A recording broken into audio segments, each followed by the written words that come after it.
Somos, no fundo, grandes hipócritas, não somos? Passamos a vida inteira sendo ensinados a tratar os outros com gentileza, a ter empatia, a oferecer compreensão. Mas quando o assunto somos nós mesmos, a história muda completamente. Nossos próprios esforços quase nunca recebem o reconhecimento que merecem. Elogios são raros quando existem, e ainda assim carregamos a expectativa constante de sempre agir com maturidade e equilíbrio diante de tudo. O curioso é que ninguém realmente nos ensina a desenvolver amor próprio. E, com o passar do tempo, essa ausência vai criando algo mais pesado. Um hábito silencioso de autocrítica e rejeição interna que se torna automático. O mais estranho, porém, é que esse mesmo rigor não se aplica aos outros. Somos rápidos em perdoar, em justificar, em enxergar o lado bom das pessoas, enquanto, internamente, nos tornamos juízes implacáveis de cada detalhe nosso. Mas por que isso acontece? A explicação está, em parte, na forma como nosso cérebro funciona. Ele tende a se apegar muito mais aos pensamentos negativos sobre nós mesmos do que aos positivos, como se estivesse programado para trabalhar contra nós. E quando olhamos os dados, esse padrão fica difícil de ignorar.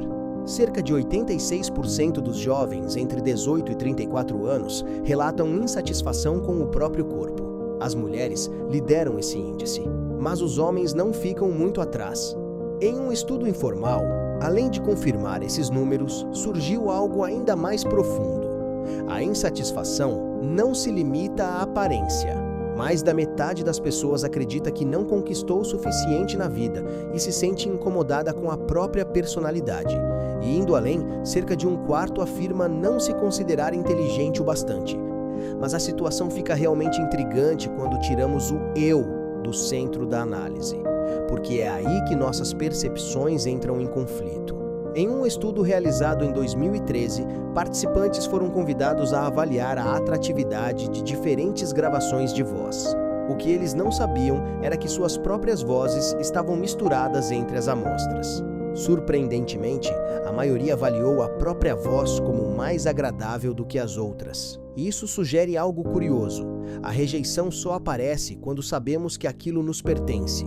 Ou seja, não é apenas que aceitamos mais facilmente os outros, é como se rejeitássemos a nós mesmos por padrão. Mas por quê? A resposta vai mais fundo do que parece. Para começar a entender isso, vale observar um estudo em que pesquisadores analisaram 3 grupos distintos: pessoas que ganharam na loteria, vítimas de acidentes que ficaram paralisadas e indivíduos que não passaram por nenhum grande evento recente. Quando compararam os níveis de felicidade ao longo do tempo, perceberam que não havia diferença significativa duradoura entre os grupos. De forma irônica, o único efeito persistente em quem ganhou na loteria foi uma diminuição no prazer com as pequenas coisas do dia a dia.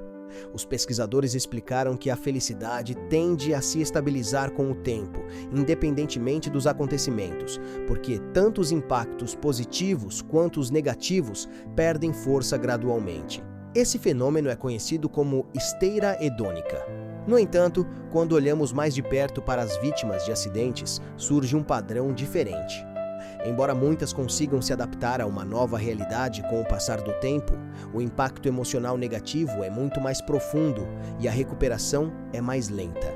Ao contrário dos ganhadores da loteria, essas pessoas frequentemente comparam a vida atual com aquilo que perderam, o que torna o processo de adaptação mais difícil e prolongado. Então, o que tudo isso revela sobre nós? Experiências negativas têm um impacto muito mais intenso do que as positivas. Elas permanecem por mais tempo, atingem mais fundo e acabam moldando quem somos de maneira mais marcante, seja nos relacionamentos, na carreira ou até na saúde. Isso naturalmente leva a outra pergunta: por quê?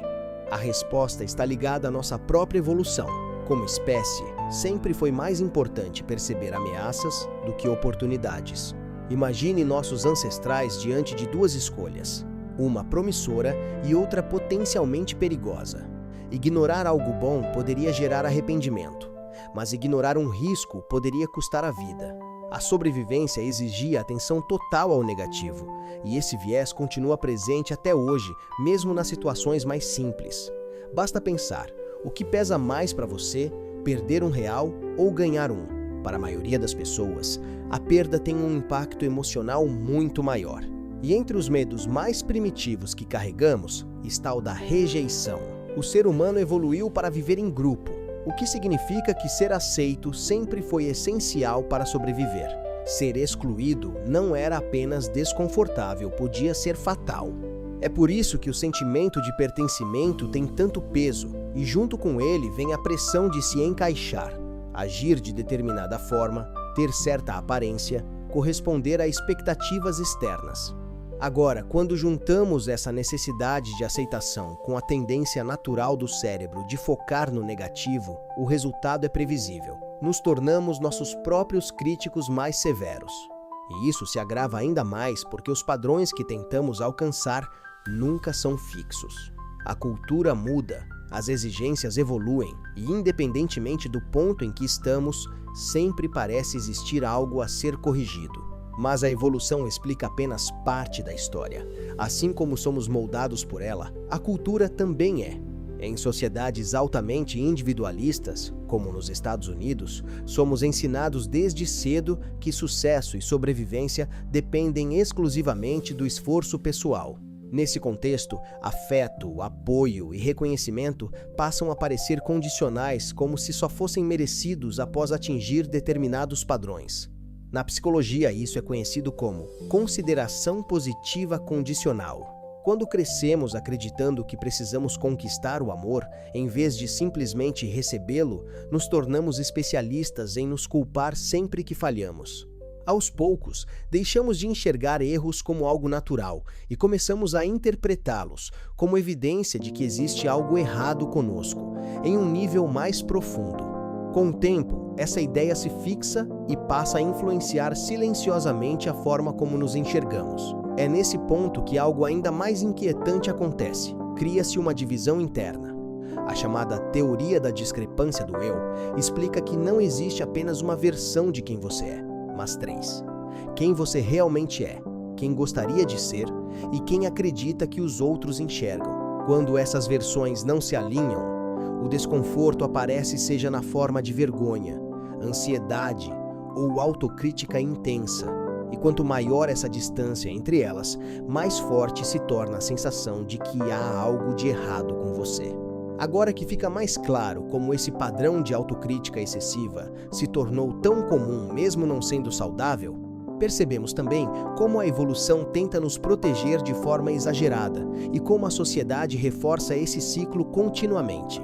A pergunta então muda: o que fazer com isso? A resposta é mais simples do que parece. Você precisa começar a se enxergar da mesma forma que enxerga os outros. Naturalmente, somos mais compreensivos, pacientes e gentis com as pessoas ao nosso redor. No momento em que você direciona esse mesmo olhar para si, algo curioso começa a acontecer. Os padrões que você vinha se impondo deixam de fazer sentido. As expectativas irreais, a cobrança constante, a sensação de nunca ser suficiente, tudo isso começa a perder força. E aos poucos, aquelas barreiras que você construiu ao seu redor não precisam ser destruídas à força. Elas simplesmente deixam de parecer necessárias.